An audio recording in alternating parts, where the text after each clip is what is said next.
Hey guys, how you doing? This is John T. I'm back with another video. So this is in regards to Andre Karpathy, one of the founders of OpenAI. He just accidentally exposed the biggest problem with the AI coding, and honestly, it's kind of terrifying as well, and not kind of like fun, because AI coding and AI making all the apps for you, having that one beautiful, wonderful AI in your phone that can just make things on the fly. That's a wonderful idea. I love it. So Android says he now uses AI coding tools so much that he basically stopped checking the output. Yeah, the guy whose whole job was checking code is now like, hey, it looks fine. And he presents this like it's a productivity breakthrough. But literally 2 minutes later, he admits that AI still makes completely insane mistakes. Obviously, it does because there has to be somebody already all the time monitoring all the outputs, and if they don't really check any outputs and keep on letting the AI multiply the mistakes, then it's just going to be like a horrible mess, right? And he presents us like it's a productivity breakthrough or something like that, which is not correct. So he talks about how these models can refactor massive code bases, but then fail at simple reasoning problems like counting letters in Strawberry. Now, this is a test for Strawberry as well, like how many B's in a strawberry or how many R's in a strawberry, something like that. People use that test all the times, and the AI most of the times gets it wrong. And then he gives this example from one of his own apps where the AI made a bizarre assumption about reusing emails.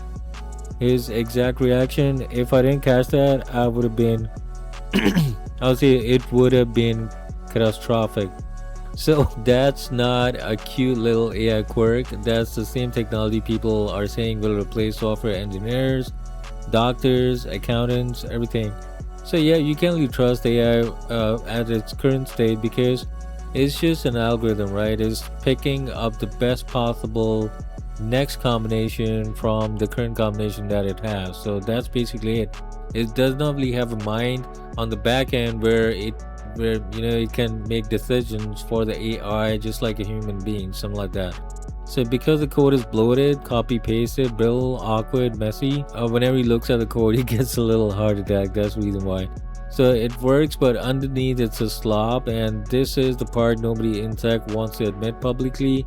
A lot of companies are betting billions on AI generated code, while secretly praying nobody opens the pull request too carefully.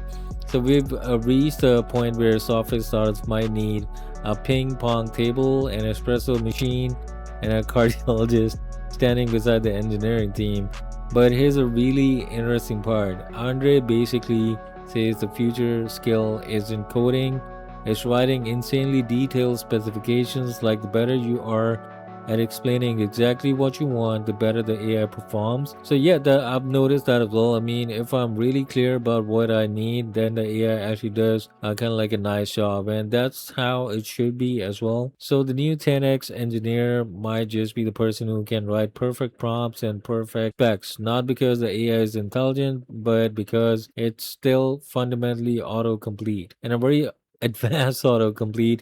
And honestly, I think Andre himself realizes nobody fully understands where this industry is going anymore. Not the skeptics, not the CEOs, not even the people building the models. And really, that might be the most honest thing anyone in AI has said all year. Have a nice day. Thank you for listening and watching. Bye bye.